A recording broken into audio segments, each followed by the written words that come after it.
Alors, on en est où? Oh, ça va, il me reste une demi-heure. Une demi-heure pour traiter Lyotard et Travny. Et où j'en suis dans ce café? Ça va?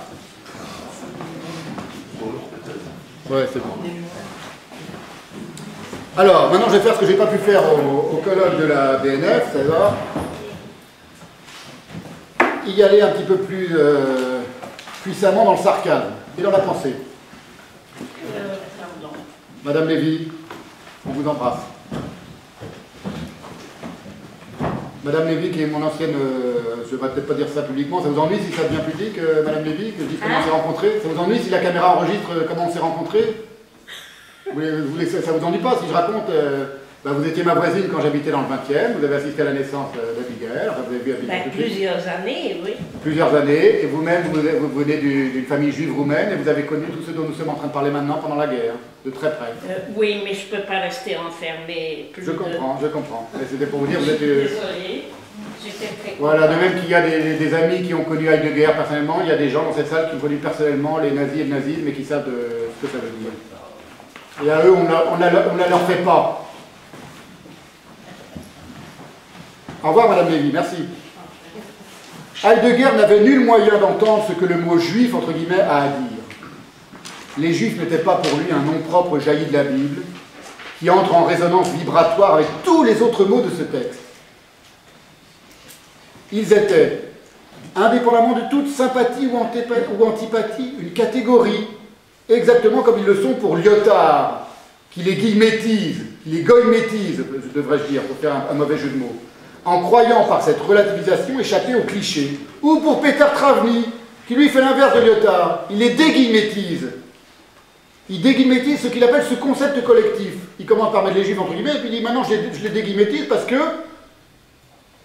dit-il, il s'imagine ainsi désinfecter l'emploi de ce mot, ce qu'il appelle un concept collectif, les juifs, parce que pour nous aujourd'hui l'usage de tel concept collectif est devenu problématique. Ça c'est Travny qui parle. Bon, j'y reviendrai. Pourquoi ce sont une catégorie, les juifs, qu'on mette des guillemets ou qu'on mette pas de guillemets, qu'on mette une majuscule ou qu'on mette pas de majuscule? Pourquoi c'est une catégorie? Pour Lyotard, dans son essai, pourquoi j'évoque Lyotard? Parce que c'est lui qui a donné le titre à ce colloque fameux pour lequel j'ai écrit cette conférence que je vous refais aujourd'hui, intégralement, Martin Heidegger et les juifs entre guillemets. C'est le titre d'un essai de Lyotard paru en 1988, un an après l'affaire Farias. Catégoria, explique Heidegger. Nous le traduisons par déclaration. Et nous ne saisissons assurément pas, même ainsi, sa pleine signification en grec. Kata agoreein. Sur l'agora, dans le débat juridique public, accuser quelqu'un en pleine face d'être celui-là. Qui? Qui quoi? On s'en fout. Celui-là qui? Quand vous dites les juifs, vous accusez celui-là d'être en pleine face d'être? D'être quoi? On s'en fout. Bon juif, mauvais juif, peu importe. On le catégorise. De là, nous continue Heidegger, suit la signification plus large, déclarer quelque chose comme ceci ou cela, de telle sorte que dans la déclaration et par elle, ce qui est déclaré est posé dans la publicité et l'ouvert dans le manifeste. Or, contrairement aux philosémites et antisémites modernes, et plus anciens, la pensée juive ne catégorise jamais les juifs. Exemple, tiré du traité Megillah du Talmud. Tout homme qui refuse le culte des idoles est appelé juif. Ils ne disent pas un juif, c'est celui qui refuse le culte des idoles. Ils disent tout homme, ils parlent dans l'autre sens, ils parlent de l'universel. Tout homme qui refuse le culte des idoles est appelé juif. Voyons d'à peu près comment fonctionne l'ensorcellement catégorique et la rhétorique de cow-boy chez les philosophes, en commençant par l'essai de Jean-François Lyotard, paru en 1988 dans le sillage de l'affaire Farias, Heidegger et les Juifs. On va prendre un philosophe français, un philosophe allemand. Il n'y aura pas de jaloux. Les Juifs guillemétisés de Lyotard sont une construction fantasmatique, dont les clés sont délivrées en fin de volume. On apprend alors que ces Juifs, ces Juifs guillemétisés, sur lesquels il pérore depuis 150 pages, lourdement, je peux vous le dire, je vais vous le montrer, se condensent en 5 Juifs allemands qu'il affectionne. Mais il les aborrerait que ça reviendrait au même, du point de vue du fantasme. Freud, Benjamin, Adorno, Arendt et Celan, les grands Allemands pas allemands, les Juifs pas juifs, qui ne questionnent pas seulement mais trahissent la tradition, nous dit Lyotard. Finalement c'est ça lui ce qu'il appelle les Juifs, avec admiration. Les grands Allemands pas allemands, les Juifs pas juifs, qui ne questionnent pas seulement, mais trahissent la tradition. Mais, non moins fantasmatiques sont ceux qu'il qualifie d'emblée de juifs réels.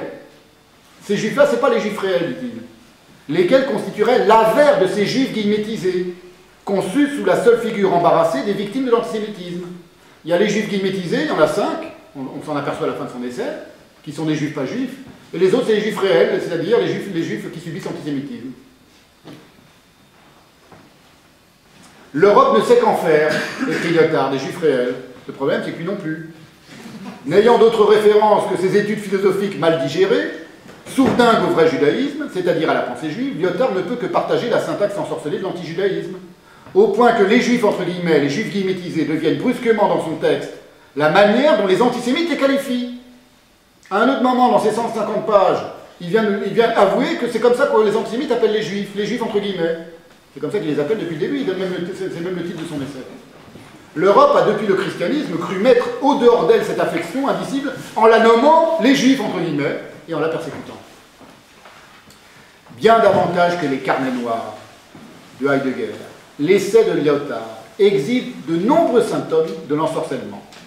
Ils sont en l'occurrence assortis d'une sympathie pour les juifs, au sens propre, ils partagent le pathos qu'il leur assigne fantasmatiquement, qu'il définit les juifs métapsychologiquement, son guide de lecture étant le Moïse de Freud, comme soumis à une misère. C'est son mot récurrent, il est en train de nous parler des juifs, c'est sa conception des juifs. Ils sont soumis à une misère destinale, c'est leur destin d'être dans la misère, à laquelle leur Dieu impossible les aurait férocement soumis depuis l'Exode. C'est sa seule, à peu près, sa seule et unique référence biblique, l'Exode, pour comprendre ce que c'est que les juifs. Un petit passage de l'Exode. Aucune allusion pertinente au fait que les juifs, autant que leurs dieux, sont issus d'un texte, ni à ce que donnerait à lire précisément ce texte qu'il prétend, lui, illisible. Leur texte illisible. Ce sont ces mots. Sa méconnaissance est aussi crasse en la matière que celle de Heidegger ou de tant d'autres intellectuels français et allemands. Tel est là son point de cécité, son péché d'oubli. Ironie délicieuse quand on sait que tout son essai s'articule autour de cette notion, l'oubli. La fable de Lyotard, j'appelle ça sa fable, lui il appelle ça mon hypothèse, repose sur l'idée simpliste que les juifs sont le refoulé originaire et perpétuel de l'inconscient occidental. Je vous passe les citations de Lyotard qui appuient ce que je suis en train de vous dire. C'est faire reposer sa notion des juifs sur une idée occidentale, la théorie freudienne, qui elle-même oublie et refoule ce qu'est le texte du judaïsme. Il est notoire que Freud ne lisait pas l'hébreu de la Bible que lui avait transmise son père, ce dont témoigne la catastrophe inconsciente de son Moïse. Si vous avez lu Moïse et le monothéisme, vous savez que c'est une catastrophe inconsciente, c'est poignant même, c'est touchant, de la part de Freud. C'est un des livres les plus faibles de Freud, et en même temps les plus beaux d'une certaine manière, parce que c'est la manière dont Freud est incapable de penser sa propre judéité.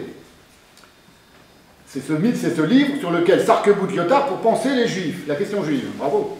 La thèse de Lyotard, c'est que les juifs incarnent à leur corps et âme défendant le refoulement de toutes les autres nations et d'eux-mêmes, de sorte qu'ils figurent proprement l'insupportable, l'oubli qu'ils ne se laissent pas oublier, puisque ce sont eux qui l'incarnent. Âmes oublieuses comme toutes, continue Lyotard, mais à qui l'oublié, avec un O majuscule, ne cesse de revenir rappeler son dû.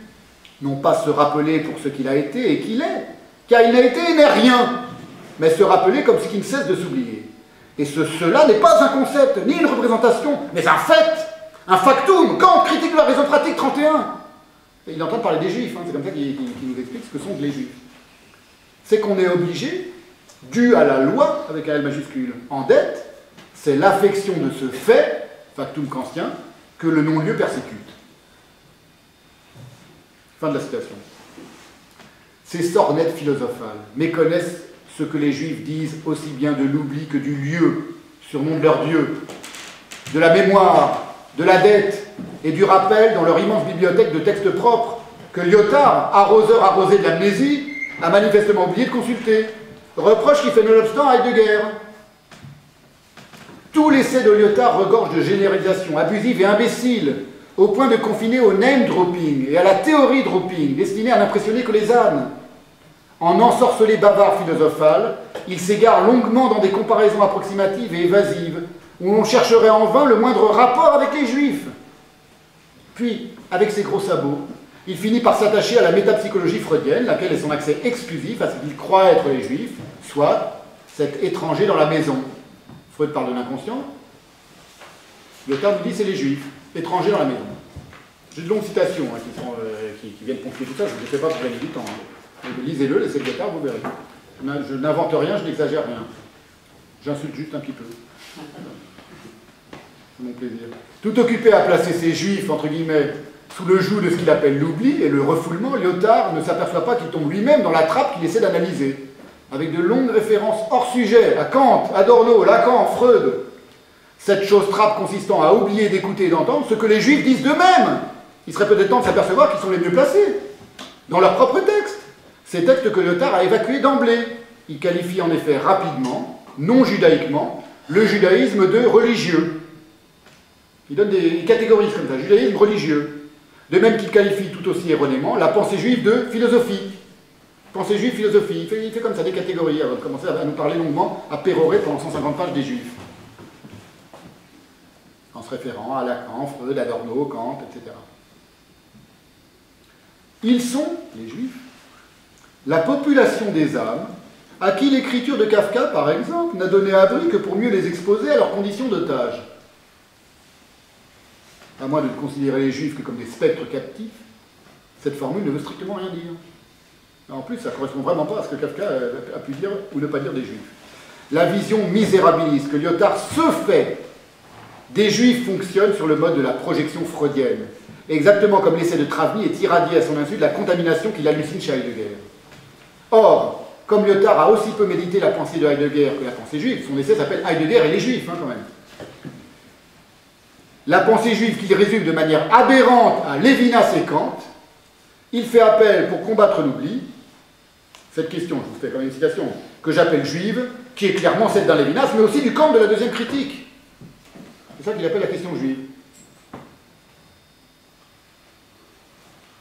Il fait appel pour combattre l'oubli et le refoulement. C'est là qu'on voit qu'il n'a pas lu Heidegger, s'il l'a lu, il n'a rien compris. Donc pour combattre le refoulement, l'oubli qui ne se laisse pas oublier, qui serait incarné par les juifs, à quoi allons-nous faire appel, nous dit Lyotard? À l'historiographie, ce que lui il nomme l'histoire-science. Histoire-science. Sans craindre le ridicule et sans songer surtout à la connotation freudienne de cette résistance. C'est abruti, il dit pour résister à l'oubli, il n'y a que l'histoire-science. Résister à l'oubli, il nous parle de Freud pendant tout son texte. Cette résistance à l'oubli qu'il invoque de ses voeux. 2 points. L'histoire-science peut résister à l'oubli, loger dans l'histoire édifiante, l'empêcher de raconter des histoires, opposer une espèce de politique de la petite vérité contre la grande politique, critiquer l'illusion inévitable dont est victime la conscience, entre guillemets, largement inconsciente, préconsciente quand elle prétend s'emparer du passé. C'est dommage que Lyotard n'ait pas attendu la publication des Beiträge en 1989, en allemand, 1 an après son essai. Peut-être aurait-il appris et compris, on peut toujours rêver, quelle imposture publicitaire désigne l'artefact technique d'une histoire-science. Au fur et à mesure, nous dit Heidegger, que se rigidifie toujours plus la pleine essence fabricatoire et technique de toutes les sciences. La différence entre science de la nature et science de l'esprit, différence d'objets et de méthodes, va toujours plus s'amenuiser. Les premières vont devenir des composantes de la technique des machines et des institutions où ces dernières trouvent à s'affairer. Les secondes vont s'élargir pour devenir une science du journalisme d'ampleur gigantesque, où le vécu, entre guillemets, de chaque jour, trouvera sa permanente interprétation dans le style de l'historiographie. Interprétation elle-même diffusée aussi vite et aussi mémorisablement que possible dans le cadre d'une publicité à l'usage de tout le monde. Le reproche, et même le scandale, c'est son mot, que croit pouvoir faire Lyotard à Heidegger est d'autant plus ridicule que lui-même n'a aucune idée claire de ce que pense la pensée des Juifs, comme il dit, qu'il réduit d'ailleurs toujours à l'Europe. Il le manifeste constamment dans cet essai, de sorte qu'on ne peut s'empêcher de s'exclamer à chaque page « Quel rapport avec les Juifs ?» C'est un livre qui s'appelle Heidegger et les Juifs. Exemple, les Français, entre guillemets, même les Français ils les guillemettisent, depuis longtemps, par Rimbaud, Mallarmé, Flaubert, Proust, Bataille, Artaud, Beckett, par ce qu'ils appellent écriture, attestent que la littérature, pour ne parler que d'elle, n'a jamais eu pour objet véritable que de révéler et représenter en mots ce qui manque à toute représentation, ce qui s'y oublie. Les Juifs, puis les Français, puis Lacan, puis Kant, puis Freud. Ça fait beaucoup de monde à penser exclusivement l'oubli. Puis, bien vite, Lyotard en vient à son second leitmotiv pervers pour qualifier les Juifs, celui de la misère. L'interprétation de Lyotard, ça revient sans cesse dans le texte. La fable misérabiliste des Juifs qu'il se compose, et qui ne correspond que très approximativement, et d'ailleurs erronément, au texte même dont sont éclos les Juifs, qu'il réduit ce texte vaguement et allésivement à la loi, la Bible, lui, il appelle ça la loi, 4000 pages, la loi, 2 mots, repose sur son idée du destin tragique des Juifs, inassimilable, donc considéré depuis le point de vue non-juif. Pourquoi les Juifs sont dans une forme de misère qui est la misère de toute âme et de tout oubli, de toute inconscience? Parce qu'ils sont inassimilables. Qui peut dire ça? Un non-juif. Un juif, pour un juif, la question de d'assimiler à quoi? Vous connaissez la phrase de Kafka, qu'ai-je de commun avec les Juifs? C'est tout juste si j'ai quelque chose de commun avec moi-même.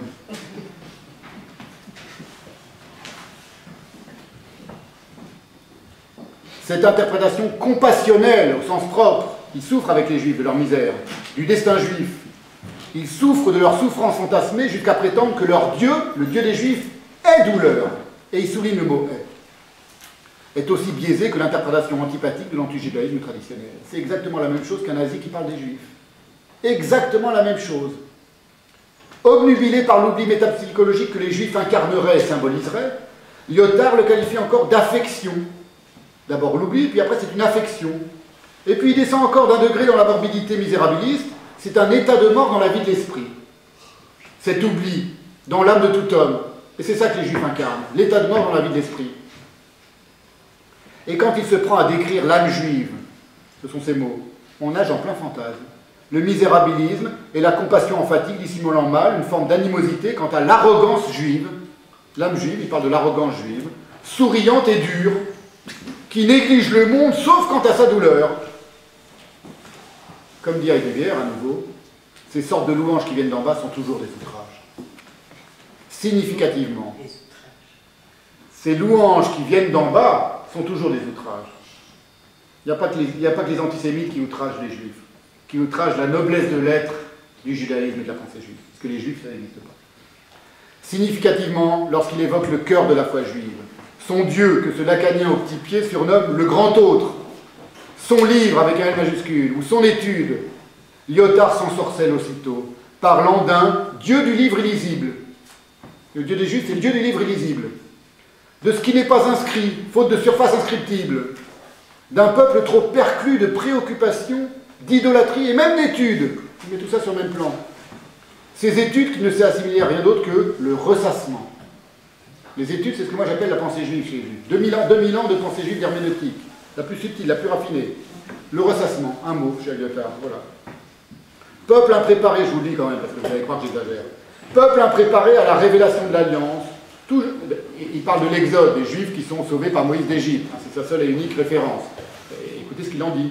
Peuple impréparé à la révélation de l'Alliance, toujours trop jeune pour celle-ci, et par là même bien trop vieux, trop perclus de préoccupations, d'idolâtrie et même d'études pour accéder à la sainteté requise par la promesse, coincé entre la prophétie et le ressassement.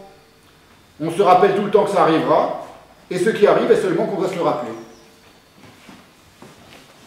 C'est ça les Juifs, pour Jean-François Lyotard, grand philosophe français. Lyotard s'enferre dans ses analogies hors sujet entre le sublime kantien dans la critique de la faculté de juger et la Nerdlichkeit chez Freud. Il décrypte ses Juifs à lui à partir de ses obsessions philosophiques. Ce n'est pas que ce soit inintéressant ou inepte, ça l'est pour tout dire. C'est que cela demeure une pure construction fantasmatique misérabilisante que tout dans la pensée juive contredit. Le juif extirpé du judaïsme, donc de la pensée juive, c'est toujours le juif du fantasme antisémite, ou au mieux, du fantasme sympathisant du non-juif. Du point de vue de l'ensorcellement, c'est idem. Je pèse donc mes mots. L'essai Heidegger et les Juifs de Jean-François Lyotard est, sous son masque philosophico-freudo-lacano-kantien, aussi profondément délirant que la France juive de Drummond. L'arroseur arrosé de l'amnésie ne se rend pas compte à quel point sa conception des Juifs, de leur Dieu et de leur livre, est bourrée de préjugés non-juifs, n'ayant aucun accès au texte. C'est ça, les préjugés non-juifs. C'est pas qu'il n'est pas juif, il pourrait être juif, c'est pareil. Il n'a aucun accès au texte, et décrivant avec les yeux des idées ce que les Juifs, eux, conçoivent depuis toujours avec les oreilles de leur pensée. La seconde partie de l'essai de Lyotard est consacrée à Heidegger. Le titre de son livre, divisé en réalité en 2 tronçons, est trompeur, aguicheur et participe d'une forme d'imposture. Heidegger et les Juifs, en fait, il y a une première partie sur les Juifs, avec la subtilité qu'on vient de voir, et la seconde partie sur Heidegger. La seconde partie est à de rares occasions assez juste, principalement dans l'idée, c'était un an après l'affaire Farias, que le brouhaha spectaculaire de l'affaire Heidegger n'est pas sans indiquer un retour de refoulé de l'incontestable discrétion à une ou deux phrases près de Heidegger concernant la tentative d'extermination des Juifs d'Europe et son probable échec à le penser. Chez Heidegger, à penser cette tentative d'extermination. Échec ou refus, ou par pudeur, ou par impossibilité, peu importe. Mais il est patent aussi que Lyotard ne connaît pas la pensée de Heidegger, sans compter qu'il n'a pu lire de nombreux textes cruciaux de la Gesamtausgabe parus bien après le sien. Il est indifférent, voire hostile à la démarche herméneutique de Heidegger, qu'il assimile idiotement à un pensée paysan. L'herméneutique heideggerienne, qui est plus proche de la pensée juive entre nous, avec des raccourcis, des amalgames aussi absurdes que ceux qu'il utilise pour parler des Juifs. Il est sous la coupe de ses lectures de Lévinas, de Lacan et de Steiner, bien davantage que de Heidegger. Au fond, sa seule phrase impeccable, vous n'avez plus besoin de lire l'essai, je vais vous dire la seule phrase vraie et impeccable du texte, est la suivante. Sous d'autres noms, le nazisme en Occident persévère. À quoi il faut ajouter que c'est grâce à Heidegger qu'on peut aujourd'hui le mieux s'en rendre compte.